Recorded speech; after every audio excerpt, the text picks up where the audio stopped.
राधे राधे दोस्तों, कैसे हैं आप सब। आशा करती हूँ आप सब अच्छे होंगे। आज हम कंप्यूटर के चैप्टर 2 के बारे में बात करेंगे। पिछले वीडियो में हमने कंप्यूटर के परिचय पढ़ा था।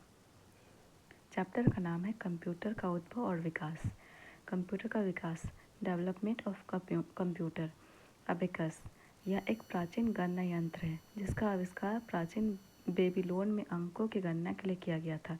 इसे संसार का प्रथम गणक यंत्र कहा जाता है। इसमें तारों वायर्स में गोलाकार मन के बिट्स पिरोई जाती है जिसकी सहायता से गणना को आसान बनाया गया।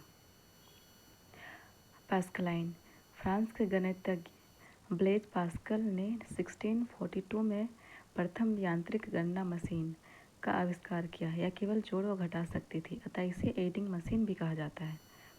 डिफरेंस इंजन और एनालिटिकल इंजन, ब्रिटिश गणितज्ञ चार्ल्स बेबेज ने 1822 में डिफरेंस इंजन का आविष्कार किया जो भाप से चलता था तथा गणनाएं कर सकता था। 1842 में चार्ल्स बेबेज ने एक स्वचालित मशीन एनालिटिकल इंजन बनाया जो पंच काट के दिशा निर्देशों के अनुसार कार्य करती थी तथा मूलभूत अंक गणितीय गणनाएं जोड़ घटाव गुना भाग कर सकती थी। एनालिटिकल इंजन को विश्व का पहला कंप्यूटर माना जा सकता है। एनालिटिकल इंजन को विश्व का पहला कंप्यूटर माना जा सकता है। लेडी एडा ऑगस्टा ने एनालिटिकल इंजन में पहला प्रोग्राम डाला, अतः इन्हें दुनिया का प्रथम प्रोग्रामर भी कहा जाता है। उन्हें 2 अंकों की संख्या प्रणाली बाइनरी प्रणाली के आविष्कार का श्रेय भी जाता है और इन्हें मदर ऑफ कंप्यूटर भी कहा जाता है। क्या आप जानते हैं चार्ल्स बेबेज को कंप्यूटर के क्षेत्र में उनके योगदान के लिए आधुनिक कंप्यूटर विज्ञान का जनक, फादर ऑफ मॉडर्न कंप्यूटर कहा जाता है। सेंसस टेबुलेटर, 1890 में अमेरिका के वैज्ञानिक हरमन होलेरिथ ने इस विद्युत चालित यंत्र का आविष्कार किया जिसका प्रयोग अमेरिकी जनगणना में किया गया। इन्हें कंप्यूटर के अनुप्रयोग के लिए मेमोरी के रूप में पंच कार्ड के आविष्कार का श्रेय भी दिया जाता है। पंच कार्ड कागज का बना एक कार्ड है जिसमें पंच द्वारा छेद बनाकर कंप्यूटर तथा प्रोग्राम स्टोर किया जाता था। पंच कार्ड रीडर द्वारा पंच कार्ड पर स्टोर किए गए डेटा को पढ़ा जाता था। कंप्यूटर के लिए डेटा स्टोर करने से पहले पंच कार्ड का उपयोग टेक्सटाइल उद्योग में कपड़ा बुनने की मशीनों को नियंत्रित करने के लिए किया गया था। मार्क 1, 1937 से 1944 के बीच IBM इंटरनेशनल बिजनेस मशीन नामक कंपनी के सहयोग तथा वैज्ञानिक हार्वर्ड आइकेन के निर्देशन में विश्व के प्रथम पूर्ण स्वचालित विद्युत यांत्रिक इलेक्ट्रोमैकेनिकल गणना यंत्र का आविष्कार किया गया। इसे मार्क 1 का नाम दिया गया। ABC एटानसॉफ बेरी कंप्यूटर, 1939 में जॉन एटनासॉफ और क्लिफोर्ड बेरी नामक वैज्ञानिकों ने मिलकर संसार का पहला इलेक्ट्रॉनिक डिजिटल कंप्यूटर का आविष्कार किया। इन्हीं के नाम पर इसे ABC का नाम दिया गया है। पहला इलेक्ट्रॉनिक डिजिटल कंप्यूटर का आविष्कार किसने किया था? ABC ने, जॉन एटनासॉफ और क्लिफोर्ड बेरी नामक वैज्ञानिकों ने। ENIAC electronic numerical integrator and calculator, 1946 में अमेरिकी वैज्ञानिक JP एकट तथा जॉन मुसली ने सामान्य कार्यों के लिए प्रथम पूर्ण इलेक्ट्रॉनिक डिजिटल कंप्यूटर का आविष्कार किया जिसे ENIAC नाम दिया गया था। प्रथम पूर्ण इलेक्ट्रॉनिक डिजिटल कंप्यूटर का आविष्कार किसने किया था? JP एकट ने तथा जॉन मुसली ने। EDVEC electronic discrete variable automatic computer, ENIAC computer में प्रोग्राम में परिवर्तन कठिन था। इसे निपटने के लिए वॉन न्यूमैन ने संग्रहित प्रोग्राम स्टोर्ड प्रोग्राम की अवधारणा दी तथा इससे EDVEC का विकास किया। EDVEC का विकास किसने किया था? जॉन वॉन न्यूमैन ने। क्या आप जानते हैं आधुनिक कंप्यूटर के विकास में सर्वाधिक योगदान अमेरिका के डॉक्टर वॉन न्यूमैन का है। इन्हें डाटा और अनुदेश इंस्ट्रक्शन दोनों को बाइनरी प्रणाली 0 और 1 में संग्रहित करने का श्रेय भी दिया जाता है। यूनिवेक यूनिवर्सल ऑटोमेटिक कंप्यूटर, यह प्रथम कंप्यूटर था जिसका उपयोग व्यापारिक और अन्य समान कार्यों के लिए किया गया। प्रथम व्यापारिक कंप्यूटर यूनिवेक 1 का निर्माण 1944 में जीईसी जनरल इलेक्ट्रिक कॉरपोरेशन ने किया। माइक्रो प्रोसेसर 1970 में इंटेल कंपनी द्वारा प्रथम माइक्रो प्रोसेसर इंटेल 4004 के निर्माण ने कंप्यूटर क्षेत्र में क्रांति ला दी। इससे छोटे आकार के कंप्यूटर का निर्माण संभव हुआ जिन्हें माइक्रो कंप्यूटर कहा गया।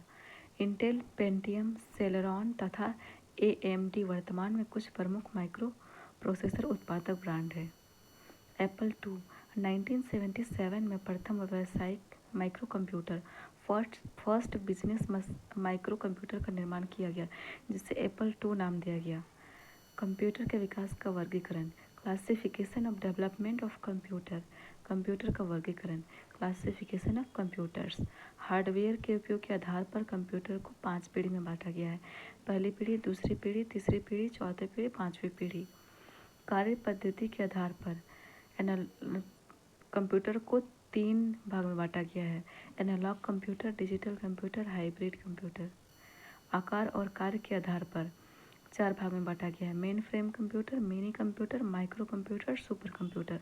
हार्डवेयर के उपयोग के आधार पर कंप्यूटर को विभिन्न पीढ़ियों जनरेशन में बांटा जाता है।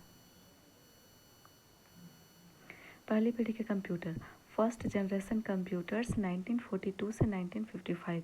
पहली पीढ़ी के कंप्यूटर के निर्माण में निर्वात ट्यूब, वैक्यूम ट्यूब का प्रयोग किया गया है जिसे वाल्व भी कहा जाता है।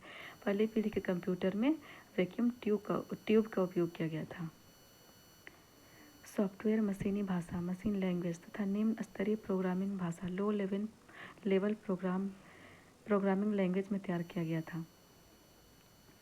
डाटा तथा सॉफ्टवेयर के भंडारण, स्टोरेज के लिए पंच कार्ड तथा पेपर टेप का प्रयोग किया गया। कंप्यूटर का गणना समय या गति मिलीसेकंड में थी। 1 मिलीसेकंड = 10⁻³ या 1/1000 सेकंड। पहली पीढ़ी के कंप्यूटर का उपयोग मुख्यतः वैज्ञानिक अनुसंधान तथा सैन्य कार्यों में किया गया। ये आकार में बड़े, बल्कि और अधिक ऊर्जा खपत करने वाले थे। इनकी भंडारण क्षमता कम तथा गति मंद थी। इनमें त्रुटि एरर होने की संभावना थी अधिक रहती थी तथा इनका संचालन एक खर्चीला काम था। निर्वात ट्यूब द्वारा अधिक ऊष्मा उत्पन्न करने के कारण इन्हें वातानुकूलित वातावरण में रखना पड़ता था। यूनिएक तथा IBM के मार्क I इसके उदाहरण हैं। 1952 में डॉक्टर ग्रेस हॉपर द्वारा असेंबली लैंग्वेज के आविष्कार से प्रोग्राम लिखना कुछ आसान हो गया था। असेंबली लैंग्वेज का आविष्कार किसने किया था? असेंबली लैंग्वेज का आविष्कार ग्रेस हॉपर ने किया था 1952 में। दूसरी पीढ़ी के कंप्यूटर, सेकेंड जनरेशन कंप्यूटर 1955 से 64। दूसरी पीढ़ी के कंप्यूटरों में निर्वात ट्यूब की जगह सेमी ट्रांजिस्टर का प्रयोग किया गया जो अपेक्षाकृत हल्के, छोटे और कम विद्युत खपत करने वाले थे। कंप्यूटर के लिए सॉफ्टवेयर उच्च स्तरीय असेंबली भाषा तथा हाई लेवल लैंग्वेज में तैयार किया गया। असेंबली भाषा में प्रोग्राम लिखने के लिए निमोनिक्स का प्रयोग किया जाता था जो याद रखने में सरल होते थे। अतः असेंबली भाषा में सॉफ्टवेयर तैयार करना आसान होता है। डाटा तथा सॉफ्टवेयर के भंडारण के लिए मेमोरी के रूप में चुंबकीय भंडारण उपकरणों, मैग्नेटिक स्टोरेज डिवाइसेस जैसे मैग्नेटिक टेप तथा मैग्नेटिक डिस्क आदि का प्रयोग आरंभ हुआ। इससे भंडारण क्षमता तथा कंप्यूटर की गति में वृद्धि हुई। कंप्यूटर के प्रोसेस करने की गति तीव्र हुई जिसे अब माइक्रोसेकंड में मापा जाता था। 10⁻⁻6 सेकंड या 1 सेकंड का 10 लाखवां भाग। व्यवसाय तथा उद्योग में कंप्यूटर का प्रयोग आरंभ हुआ। बैच ऑपरेटिंग सिस्टम का आरंभ किया गया। सॉफ्टवेयर में COBOL, common business oriented language और फोर्ट्रॉन, फॉर्मूला ट्रांसलेशन जैसे उच्च स्तरीय भाषा हाई लेवल लैंग्वेज का विकास IBM द्वारा किया गया। इससे प्रोग्राम लिखना आसान हुआ। कोबोल का फुल फॉर्म होता है कॉमन बिजनेस ओरिएंटेड लैंग्वेज और फोर्ट्रॉन का होता है फॉर्मूला ट्रांसलेशन। क्या आप जानते हैं ट्रांजिस्टर का आविष्कार 1947 में बेल लेबोरेटरीज के जॉन वार्डिन, विलियम्स शाक्ले तथा वाल्टर ब्रेटन ने किया। अर्धचालक सेमीकंडक्टर पदार्थ, सिलिकॉन या जर्मेनियम का बना ट्रांजिस्टर एक तीव्र स्विचिंग डिवाइस है। ट्रांजिस्टर किससे बना है? सिलिकॉन और जर्मेनियम से। तीसरी पीढ़ी के कंप्यूटर, थर्ड जनरेशन कंप्यूटर्स 1964 से 1975। तीसरी पीढ़ी के कंप्यूटरों में ट्रांजिस्टर की जगह इंटीग्रेटेड सर्किट चिप का प्रयोग आरंभ हुआ, जिससे कंप्यूटर का लघु रूपन संभव हो सका। एसएसआई स्मॉल स्केल इंटीग्रेशन तथा बाद में एमएसआई मीडियम स्केल इंटीग्रेशन का विकास हुआ, जिसमें एक इंटीग्रेटेड सर्किट चिप में सैकड़ों इलेक्ट्रॉनिक उपकरणों जैसे ट्रांजिस्टर, प्रतिरोधक, रजिस्टर तथा संधारित्र कैपेसिटर का निर्माण संभव हुआ। इनपुट तथा आउटपुट उपकरण के रूप में क्रमशः कीबोर्ड तथा मॉनिटर का प्रयोग प्रचलित हुआ। कीबोर्ड के प्रयोग से कंप्यूटर में डाटा तथा निर्देश डालना आसान हुआ। मैग्नेटिक टेप तथा डिस्क के भंडारण क्षमता में वृद्धि हुई। सेमीकंडक्टर भंडारण उपकरणों सेमीकंडक्टर स्टोरेज डिवाइसेस का विकास हुआ। रैंडम एक्सेस मेमोरी के कारण कंप्यूटर की गति में वृद्धि हुई। कंप्यूटर का गणना समय नैनो सेकेंड में मापा जाने लगा। इससे कंप्यूटर की कार्य क्षमता में तेजी आई। कंप्यूटर का व्यावसायिक व व्यक्तिगत उपयोग आरंभ हुआ। उच्च स्तरीय भाषा में PL/1 पास्कल तथा बेसिक का विकास हुआ। टाइम शेयरिंग ऑपरेटिंग सिस्टम का विकास हुआ। हार्डवेयर और सॉफ्टवेयर की अलग अलग बिक्री प्रारंभ हुई। इससे उपयोगकर्ता आवश्यकता अनुसार सॉफ्टवेयर ले जा सकता था। 1965 में DEC डिजिटल इक्विपमेंट कॉरपोरेशन द्वारा प्रथम व्यावसायिक mini computer PDP program data processor 8 का विकास किया गया। क्या आप जानते हैं इंटीग्रेटेड IC का विकास 1958 में जैक किल्बी तथा रॉबर्ट नोइंग द्वारा किया गया। सिलिकॉन की सतह पर बने इस प्रौद्योगिकी को माइक्रो इलेक्ट्रॉनिक्स का नाम दिया गया। ये चिप अर्धचालक पदार्थ सिलिकॉन या जर्मेनियम के बने होते हैं। चौथी पीढ़ी के कंप्यूटर, फोर्थ जनरेशन कंप्यूटर 1975 से 1989। चौथी पीढ़ी के कंप्यूटरों में माइक्रो प्रोसेसर का प्रयोग किया गया। LSI लार्ज स्केल इंटीग्रेशन तथा VLSI very large scale integration से माइक्रो प्रोसेसर की क्षमता में वृद्धि हुई। कंप्यूटर का गणना समय पिको सेकेंड में मापा जाने लगा। 1 pico second equal to 10⁻⁻12 second. Micro processor के इस्तेमाल से अत्यंत छोटा और हाथ में लेकर चलने योग्य कंप्यूटर का विकास हुआ। मल्टीटास्किंग के कारण कंप्यूटर का प्रयोग एक साथ कई कार्यों को संपन्न करने में किया जाने लगा। माइक्रो प्रोसेसर का विकास एमी हॉफ ने 1971 में किया। इससे व्यक्तिगत कंप्यूटर, पर्सनल कंप्यूटर का विकास हुआ। चुंबकीय डिस्क और टेप का स्थान अर्धचालक सेमीकंडक्टर मेमोरी ने ले लिया। रैम की क्षमता में वृद्धि से कार्य अत्यंत तीव्र हो गया। उच्च गति वाले कंप्यूटर नेटवर्क जैसे लैन व वैन का विकास हुआ। लैन का फुल फॉर्म होता है लोकल एरिया नेटवर्क एंड वैन का होता है वाइड एरिया नेटवर्क। समांतर कंप्यूटिंग, पैरेलल कंप्यूटिंग तथा मल्टीमीडिया का प्रचलन प्रारंभ हुआ। 1989 में IBM international business machine company ने माइक्रो कंप्यूटर का विकास किया, जिसे PC पर्सनल कंप्यूटर कहा गया। सॉफ्टवेयर में ग्राफिकल यूजर इंटरफेस GUI के विकास ने कंप्यूटर के उपयोग को सरल बना दिया। ऑपरेटिंग सिस्टम में MS-DOS, माइक्रोसॉफ्ट विंडोज़ तथा एप्पल ऑपरेटिंग सिस्टम का विकास हुआ। उच्च स्तरीय भाषा में C भाषा का विकास हुआ, जिससे प्रोग्रामिंग सरल था। उच्च स्तरीय भाषा का मानकीकरण किया गया ताकि किसी प्रोग्राम को सभी कंप्यूटर में चलाया जा सके। मूर के नियम के अनुसार प्रत्येक 18 माह में चिप में उपकरणों की संख्या दोगुनी हो जाएगी। ULSI में एक चिप पर 1 करोड़ इलेक्ट्रॉनिक डिवाइस बनाए जा सकते हैं। ULSI का फुल फॉर्म होता है अल्ट्रा लार्ज स्केल इंटीग्रेशन। पांचवी पीढ़ी के कंप्यूटर, फिफ्थ जनरेशन कंप्यूटर्स 1989 से अब तक। ULSI ultra large scale integration तथा SLSI super large scale integration से करोड़ों इलेक्ट्रॉनिक उपकरणों से युक्त माइक्रो प्रोसेसर चिप का विकास हुआ। इससे अत्यंत छोटे तथा हाथ में लेकर चलने योग्य कंप्यूटरों का विकास हुआ, जिनकी गणना क्षमता अत्यंत तीव्र तथा अधिक है। मल्टीमीडिया तथा एनिमेशन के कारण कंप्यूटर का शिक्षा तथा मनोरंजन आदि के लिए भरपूर उपयोग किया जाने लगा। इंटरनेट तथा सोशल मीडिया का विकास ने सूचनाओं के आदान प्रदान तथा एक दूसरे से संपर्क करने के तरीकों में क्रांतिकारी परिवर्तन संभव बनाया। भंडारण के लिए ऑप्टिकल डिस्क जैसे सीडी, डीवीडी या ब्लूरे डिस्क का विकास हुआ, जिनकी भंडारण क्षमता अत्यंत उच्च थी। दो प्रोसेसर को एक साथ जोड़कर तथा पैरेलल प्रोसेसिंग द्वारा कंप्यूटर प्रोसेसर की गति को अत्यंत तीव्र बनाया गया। नेटवर्किंग के क्षेत्र में इंटरनेट, ईमेल तथा वर्ल्ड वाइड वेब का विकास हुआ।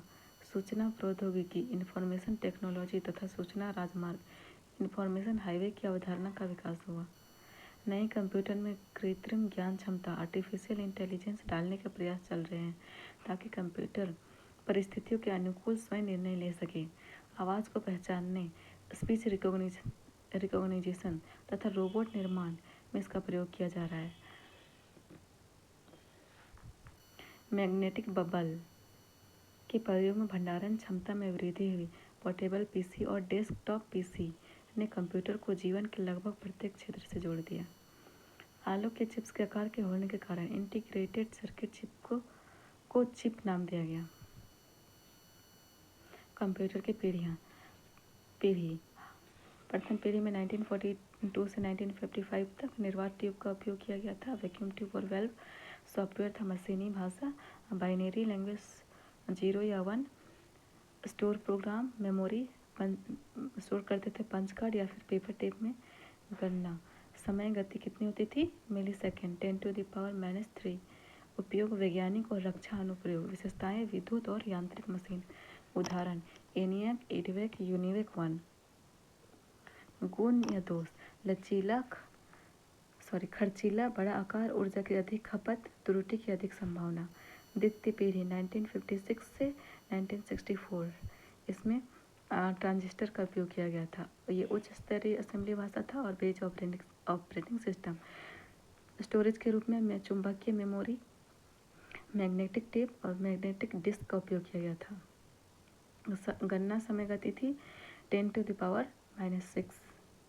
वैज्ञानिक और व्यावसायिक उपयोग, मेमोरी और प्रोसेसिंग क्षमता में वृद्धि हुई। IBM 1401, यूनिवेक PDP-8 और खर्चीला, अपेक्षाकृत छोटा और तीव्र था। तृतीय पीढ़ी 1965 से 1975, इसमें इंटीग्रेटेड चिप और SSI और MSI का उपयोग हुआ। उच्च स्तरीय भाषा का मानकीकरण, टाइम शेयरिंग ऑपरेटिंग सिस्टम और मेमोरी के रूप में चुंबकीय भंडारण क्षमता में वृद्धि हुई। नैनोसेकंड 10⁻⁹ कंप्यूटर का व्यक्तिगत उपयोग होने लगा तृतीय पीढ़ी में, और हार्डवेयर व सॉफ्टवेयर के अलग अलग बिक्री, कीबोर्ड व मॉनिटर का प्रयोग होने लगा। IBM 360 PDP-11 अपेक्षाकृत तीव्र, छोटे और सस्ते, उपयोग में आसान। चतुर्थ पीढ़ी 1976 से 1989, micro processor VLSI, computer network का विकास, personal computer, graphical interface, Unix और C भाषा पर्सनल कंप्यूटर के लिए ऑपरेटिंग सिस्टम। C भाषा कब से यूज होने लगा? चतुर्थ पीढ़ी से ही। सेमीकंडक्टर मेमोरी के रूप में और 10⁻⁻12 पिकोसेकंड। कंप्यूटर का व्यावसायिक उत्पादन, व्यक्तिगत उपयोग में वृद्धि, एक साथ कई कार्य करने की क्षमता होने लगी। IBM PC, एप्पल PC चतुर्थ पीढ़ी में ही आई। अपेक्षाकृत सस्ता व तीव्र, उच्च क्षमता युक्त, उपयोग में आसान। पांचवी पीढ़ी 1990 से अब तक, ULSI, SLSI, notebook, laptop, internet का विकास, इंटरनेट तथा multimedia software, parallel processing, optical disk, virtual memory, विशाल भंडारण क्षमता, इंटरनेट और सोशल मीडिया के द्वारा मनोरंजन, प्लग और play, IBM note book, Pentium PC, super computer, अति छोटे अति तीव्र। अगली पीढ़ी के computer, next generation computer, nano computer, nano tubes जिनका व्यास 1 नैनोमीटर 1 × 10⁻⁹ मीटर तक हो सकता है, का प्रयोग से अत्यंत छोटे और विशाल क्षमता वाले कंप्यूटर के विकास की परिकल्पना की गई है। नैनो टेक्नोलॉजी में पदार्थ की आणविक संरचना, एटॉमिक स्ट्रक्चर का उपयोग किया जाता है। क्वांटम कंप्यूटर, विद्युत किरणों में ऊर्जा इलेक्ट्रॉन की उपस्थिति के कारण होती है। ये इलेक्ट्रॉन अपने कक्ष में तेजी से भ्रमण करते हैं, इस कारण इन्हें एक साथ 1 और 0 की स्थिति में गिना जा सकता है। इस क्षमता का इस्तेमाल कर मानव मस्तिष्क से भी तेज कार्य करने वाले छोटे और तीव्र गति वाले कंप्यूटर के विकास का प्रयास चल रहा है। इस प्रकार के कंप्यूटर में पदार्थ के क्वांटम सिद्धांत का उपयोग किया जाता है। सामान्य कंप्यूटर में मेमोरी का बिट में मापा जाता है, जबकि क्वांटम कंप्यूटर में इसे क्यूबिट क्वांटम बिट में मापा जाता है। डीएनए कंप्यूटर, इसमें जैविक पदार्थ जैसे डीएनए या प्रोटीन का प्रयोग कर डाटा को संरक्षित व प्रोसेस किया जा सकता है। इसे बायो कंप्यूटर भी कहा जाता है। केमिकल कंप्यूटर, इसमें गणना के लिए पदार्थ के रासायनिक गुणों व सांद्रता कंसंट्रेशन का उपयोग किया जाता है। कार्य पद्धति के आधार पर वर्गीकरण, क्लासिफिकेशन ऑन वर्किंग टेक्नोलॉजी। तकनीक के आधार पर कंप्यूटर को 3 प्रकार में बांटा जाता है। एनालॉग कंप्यूटर, समय के साथ लगातार परिवर्तित होने वाले भौतिक राशियों को एनालॉग कंप्यूटर कहते हैं, एनालॉग राशि कहते हैं, जैसे तापमान, दबाव, विद्युत वोल्टेज आदि। एनालॉग कंप्यूटर में डाटा का निरूपण लगातार परिवर्तित होने वाली राशि के रूप में होता है। एनालॉग कंप्यूटर की गति अत्यंत धीमी होती है। इस प्रकार के कंप्यूटर अब प्रचलन से बाहर हो गए हैं। एक साधारण घड़ी, वाहन का गति मीटर, स्पीडोमीटर, वोल्ट मीटर आदि एनालॉग कंप्यूटर के उदाहरण थे। आजकल डिजिटल कंप्यूटर का ज़माना है। ये इलेक्ट्रॉनिक संकेतों पर चलते हैं तथा गणना के लिए द्विधारी अंक बाइनरी सिस्टम 0 या 1 का प्रयोग किया जाता है। डिजिटल कंप्यूटर में डाटा का निरूपण बाइनरी रूप 0 या 1 में किया जाता है। इनकी गति तीव्र होती है। वर्तमान में प्रचलित अधिकांश कंप्यूटर इसी प्रकार के हैं। इसमें आंकड़ों को इलेक्ट्रॉनिक पल्स के रूप में निरूपित किया जाता है। हाइब्रिड कंप्यूटर, यह डिजिटल व एनालॉग कंप्यूटर का मिश्रित रूप है। इसमें गणना तथा प्रोसेसिंग के लिए डिजिटल रूप का प्रयोग किया जाता है, जबकि इनपुट तथा आउटपुट में एनालॉग संकेतों का उपयोग होता है। इस तरह के कंप्यूटर का प्रयोग अस्पताल, रक्षा क्षेत्र व विज्ञान आदि में किया जाता है। आकार और कार्य के आधार पर वर्गीकरण, classification based on size and work. आकार और कार्य के आधार पर कंप्यूटर को mainframe, mini, micro computer तथा सुपर कंप्यूटर में बांटा जाता है। Personal computer notebook, netbook, tablet, laptop, work station तथा पॉमटॉप आदि माइक्रो कंप्यूटर के ही विभिन्न रूप हैं। Main frame computer, main frame computer में मुख्य कंप्यूटर एक केंद्र स्थान पर रखा जाता है जो सभी डेटा और अन्य दृश्यों को स्टोर करता है। उपयोगकर्ता डम टर्मिनल के माध्यम से मेन फ्रेम कंप्यूटर से जुड़ता है तथा केंद्र डेटाबेस और प्रोसेसिंग क्षमता का उपयोग करता है। मेन फ्रेम कंप्यूटर आकार में काफ़ी बड़े होते हैं। इनकी डेटा स्टोरेज क्षमता अधिक होती है तथा डेटा प्रोसेस करने की गति तीव्र होती है। मेन फ्रेम कंप्यूटर से जुड़कर एक साथ कई लोग अलग अलग कार्य कर सकते हैं, अतः इसे मल्टी यूजर कंप्यूटर कहा जाता है। इसमें ऑनलाइन रहकर बड़ी मात्रा में डाटा प्रोसेसिंग किया जा सकता है। मेन फ्रेम कंप्यूटर में 2 या अधिक माइक्रो प्रोसेसर को एक साथ जोड़कर प्रोसेसिंग क्षमता बढ़ाई जाती है। इनमें सामान्यतः 32 एवं 64 बिट माइक्रो प्रोसेसर का प्रयोग किया जाता है। मेन फ्रेम कंप्यूटर में टाइम शेयरिंग तथा मल्टी प्रोग्रामिंग ऑपरेटिंग सिस्टम का प्रयोग किया जाता है। उपयोग, मेन फ्रेम कंप्यूटर का उपयोग बड़ी कंपनियों, बैंक, रेलवे आरक्षण तथा रक्षा अनुसंधान, अंतरिक्ष विज्ञान आदि के क्षेत्र में किया जाता है। पिक्चर में मेन फ्रेम कंप्यूटर, उससे बहुत सारे अलग अलग टर्मिनल जो है वो जुड़े हुए होते हैं। मिनी कंप्यूटर, ये आकार में मेन फ्रेम कंप्यूटर से छोटे जबकि माइक्रो कंप्यूटर से बड़े होते हैं। इसका आकार 1965 में DEC डिजिटल इक्विपमेंट कॉरपोरेशन नामक कंपनी ने किया। इसमें एक से अधिक माइक्रो प्रोसेसर का प्रयोग किया जाता है। इसकी संग्रहण क्षमता और गति अधिक होती है। इस पर कई व्यक्ति एक साथ काम कर सकते हैं, अतः संसाधनों का साझा उपयोग होता है। उपयोग, यात्री आरक्षण, बड़े ऑफिस, कंपनी, अनुसंधान आदि में। एम्बेडेड कंप्यूटर, किसी उपकरण जैसे television, washing machine, microwave, car आदि से जुड़ा छोटा कंप्यूटर जिसे किसी विशेष कार्य के लिए तैयार किया जाता है, एम्बेडेड कंप्यूटर कहलाता है।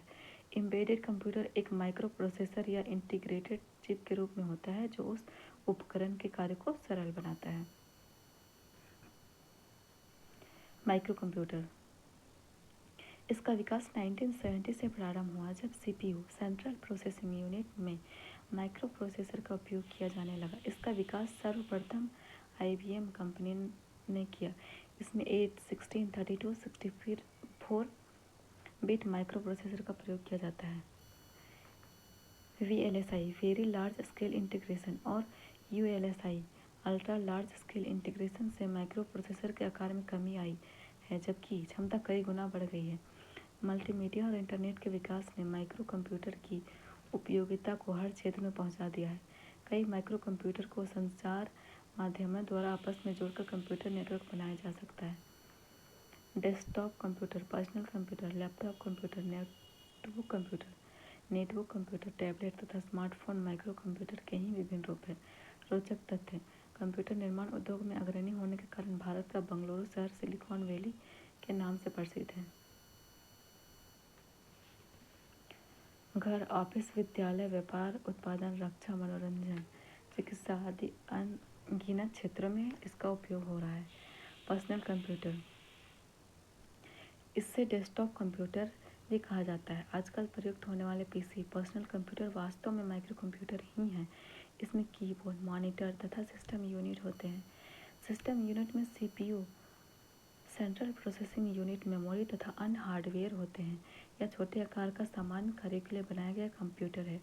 इस पर एक बार में एक ही व्यक्ति सिंगल यूजर कार्य कर सकता है। इसी कारण इसे पर्सनल कंप्यूटर कहा जाता है। इसका ऑपरेटिंग सिस्टम एक साथ कई कार्य करने की क्षमता वाला मल्टीटास्किंग होता है। पीसी को टेलीफोन और मॉडेम की सहायता से आपस में या इंटरनेट से जोड़ा जा सकता है। कुछ प्रमुख पीसी निर्माता company IBM, Lenovo, Apple, compact, zenith, HCL, HP, हैवेलपैक। उपयोग: पीसी का विस्तृत उपयोग घर, ऑफिस, व्यापार, शिक्षा, मनोरंजन, डाटा संग्रहण, प्रकाशन आदि अनेक क्षेत्रों में किया जा रहा है। पीसी का विकास 1981 में हुआ, जिसमें माइक्रो प्रोसेसर 8088 का प्रयोग किया गया था। इसमें हार्ड डिस्क ड्राइव लगाकर उसकी क्षमता बढ़ाई गई तथा इसे PC act, personal computer extended technology नाम दिया गया। 1984 में नए माइक्रो प्रोसेसर 80286 से बने पीसी को PC80 personal computer advance technology नाम दिया गया। वर्तमान पीढ़ी के सभी पर्सनल कंप्यूटर को PC80 ही कहा जाता है। नोटबुक कंप्यूटर या लैपटॉप। नोटबुक कंप्यूटर और लैपटॉप यह नोटबुक के आकार का ऐसा कंप्यूटर है जिसे ब्रीफकेस में रखकर कहीं भी ले जाया जा सकता है। इसमें पर्सनल कंप्यूटर की सभी विशेषताएं मौजूद रहती हैं। चूँकि इसका उपयोग गोद, लैप पर रखकर किया जाता है, तो इसे लैपटॉप कंप्यूटर कहते हैं। लैपटॉप का विकास एडम ऑसबॉर्न द्वारा 1981 में किया गया था। इसमें एक मुड़ने योग्य LCD monitor, keyboard, touch pad, hard disk, floppy disk, CD, DVD drive और अन्य पोर्ट रहते हैं। विद्युत के बगैर कार्य कर सकने के लिए इसमें चार्ज की जाने वाली बैटरी, चार्जेबल बैटरी का प्रयोग किया जाता है। सामान्यतः लैपटॉप में लिथियम आयन बैटरी का प्रयोग किया जाता है। वाईफाई और ब्लूटूथ की सहायता से इसे इंटरनेट द्वारा भी जोड़ा जा सकता है। नेटबुक यह नोटबुक या लैपटॉप कंप्यूटर का लघु संस्करण है, जिसे गतिमान अवस्था में वायरलेस नेटवर्क द्वारा इंटरनेट का उपयोग करने के लिए विशेष रूप से डिजाइन किया जाता है। नेटबुक का आकार व वजन लैपटॉप कंप्यूटर से छोटा होता है तथा प्रोसेसिंग और स्टोरेज क्षमता भी कम होती है। नेटबुक शब्द की उत्पत्ति इंटरनेट तथा नोटबुक शब्द के मिलने से हुआ है। नेटबुक द्वारा इंटरनेट से जुड़ने, वर्ल्ड वाइड वेब पर सर्फिंग करने, ईमेल भेजने तथा प्राप्त करने, सोशल मीडिया का प्रयोग करने, वीडियो तथा ऑडियो फाइल अपलोड या डाउनलोड करने आदि का काम आसानी से किया जा सकता है। Tablet computer. टैबलेट एक छोटा कंप्यूटर है जिसमें कीबोर्ड या माउस का प्रयोग नहीं होता है। इसमें इनपुट के लिए स्टाइलस, पेन या टच स्क्रीन तकनीक का प्रयोग होता है। टैबलेट में डाटा डालने के लिए वर्चुअल या ऑन स्क्रीन कीबोर्ड का प्रयोग किया जाता है। इसे वायरलेस नेटवर्क द्वारा इंटरनेट से भी जोड़ा जा सकता है। इसका प्रयोग स्मार्टफोन की तरह भी किया जा सकता है। क्योंकि टैबलेट कंप्यूटर का प्रयोग हाथ में रखकर किया जाता है, अतः इसे हैंड कंप्यूटर भी कहा जाता है। एप्पल कंपनी का आईपैड टैबलेट कंप्यूटर का एक उदाहरण है। पाम टॉप यह बहुत ही छोटा कंप्यूटर है जिसे हाथ में रखकर कार्य किया जा सकता है। इसे मिनी लैपटॉप भी कहा जा सकता है। कीबोर्ड की जगह इसमें आवाज़ द्वारा इनपुट का कार्य किया जाता है। PDA पर्सनल डिजिटल असिस्टेंट भी एक छोटा कंप्यूटर है जिसे नेटवर्क से जोड़कर अनेक कार्य किए जा सकते हैं। इसे फ़ोन की तरह भी व्यवहार किया जा सकता है। स्मार्टफोन एक मोबाइल फ़ोन है जिसमें कंप्यूटर की लगभग सभी विशेषताएं मौजूद रहती है। इसमें डेटा इनपुट के लिए टच स्क्रीन तकनीक का प्रयोग किया जाता है। टैबलेट या पीडीए या एक कंप्यूटर है जिसका प्रयोग वैकल्पिक फ़ोन की तरह भी किया जाता है। इसी तरह स्मार्टफोन मुख्यतः एक फ़ोन है जिसका प्रयोग कंप्यूटर प्रोसेसिंग के कुछ कार्यों तथा इंटरनेट का प्रयोग करने के लिए किया जा सकता है। स्मार्टफोन का उपयोग एक हाथ से किया जा सकता है जबकि टैबलेट या पीडीए को दोनों हाथों से चलाना पड़ता है। स्मार्टफोन, टैबलेट तथा पीडीए हैंडहेल्ड डिवाइस कहलाता है। लैपटॉप तो नोटबुक, नेटबुक, टैबलेट तथा पीडीए में अंतर। Difference between laptop, notebook, netbook, tablet and PDA. Computer तकनीक में हो रहे विकास और उपकरणों के आकार में आई कमी ने इन उपकरणों के बीच में अंतर को कम किया है। इन उपकरणों के बीच एक रेखा खींच पाना अत्यंत कठिन हो गया है। लैपटॉप डेस्कटॉप कंप्यूटर का मोबाइल संस्करण है। इसमें कीबोर्ड, माउस तथा स्पीकर उपकरण के साथ ही बना होता है। इसमें डेस्कटॉप कंप्यूटर की सभी विशेषताएं रहती है, हालांकि प्रोसेसिंग तथा स्टोरेज क्षमता अपेक्षाकृत कम होते हैं। नोटबुक लैपटॉप कंप्यूटर का लघु संस्करण है। इसका वजन अपेक्षाकृत कम होता है तथा इसे साथ में लेकर घूमना आसान होता है। इसके मॉनिटर स्क्रीन का आकार 12 से 15 इंच तक हो सकता है। नोटबुक कंप्यूटर को मुख्यतः गतिमान अथवा अवस्था में इंटरनेट तथा उससे जुड़ी सुविधाओं का इस्तेमाल करने के लिए डिज़ाइन किया जाता है। इसमें प्रोसेसिंग तथा स्टोरेज क्षमता की अपेक्षा नेटवर्क स्पीड पर ज़्यादा ध्यान दिया जाता है। इसके मॉनिटर स्क्रीन का आकार 10 से 14 इंच तक हो सकता है। नेटबुक में सामान्यतः ऑप्टिकल डिस्क ड्राइव नहीं होता है। टैबलेट कंप्यूटर में कीबोर्ड, माउस का प्रयोग नहीं होता है। डाटा तथा निर्देश डालने के स्टाइलस या टच स्क्रीन का तथा वर्चुअल कीबोर्ड का प्रयोग किया जाता है। लैपटॉप, नोटबुक तथा नेटबुक का प्रयोग गोद में रखकर किया जाता है, जबकि टैबलेट कंप्यूटर तथा स्मार्टफोन का प्रयोग हाथ में रखकर किया जाता है। सुपर कंप्यूटर अत्यधिक तीव्र प्रोसेसिंग शक्ति और विशाल भंडारण क्षमता मेमोरी वाले कंप्यूटर सुपर कंप्यूटर कहलाते हैं। सुपर कंप्यूटर का निर्माण उच्च क्षमता वाले हजारों प्रोसेसर को एक साथ समांतर क्रम में जोड़कर किया जाता है। इसमें मल्टी प्रोसेसिंग और समांतर प्रोसेसिंग पैरेलल प्रोसेसिंग का उपयोग किया जाता है। समांतर प्रोसेसिंग में किसी कार्य को अलग अलग टुकड़ों में तोड़कर इसे अलग अलग प्रोसेसर द्वारा संपन्न कराया जाता है।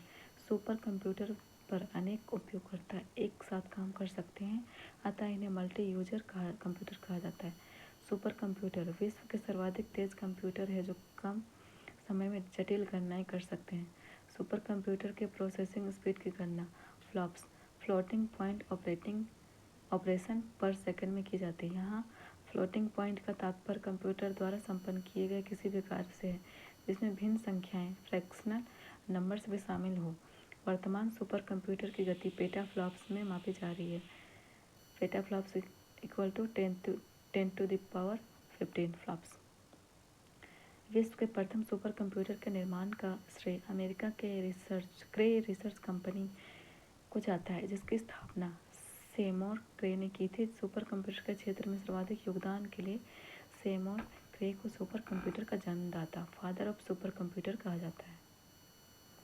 उपयोग सुपर कंप्यूटर का उपयोग अनेक क्षेत्रों में किया जा रहा है, जैसे वैज्ञानिक और तकनीकी क्षेत्र में अनुसंधान और डिजाइन के लिए, पेट्रोलियम उद्योग में तेल के भंडारों का पता लगाने के लिए, वायुयान और ऑटोमोबाइल उद्योग में डिजाइन तैयार करने में, अंतरिक्ष अनुसंधान में, मौसम विज्ञान में मौसम का पूर्वानुमान लगाने में, रक्षा क्षेत्र में कंप्यूटर पर परमाणु भट्टियों के सब क्रिटिकल परीक्षण करने में आदि। भारत में super computer in India. Bharat में परम सीरीज के सुपर कंप्यूटर का निर्माण CDAC centre for development of advance computing Pune द्वारा किया गया। परम 8000 सीडेक द्वारा विकसित पहला सुपर कंप्यूटर था जिसका निर्माण 1991 में किया गया था।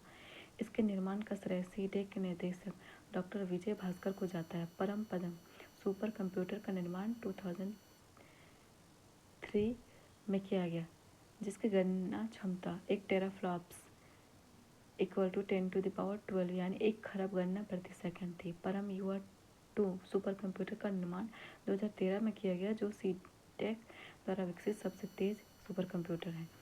इसकी गणना क्षमता 500 टेराफ्लॉप्स है। इस तरह के सुपर कंप्यूटर विश्व के कुल 5 देशों अमेरिका, जापान, चीन, इजराइल और भारत के पास है।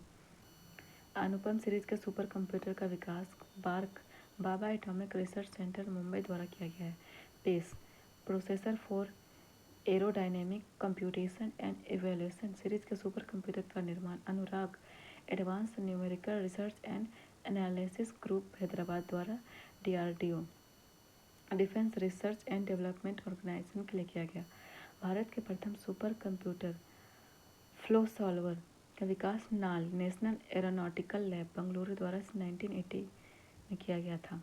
रोचक तथ्य, IBM के डीप ब्लू कंप्यूटर ने शतरंज के विश्व चैंपियन गैरी कास्परोव को पराजित किया था। यह एक सेकंड में शतरंज की 20 करोड़ चालें सोच सकता था। ये चैप्टर यहीं समाप्त होती है और अगले वीडियो में हम चैप्टर 3 करेंगे। Thank you.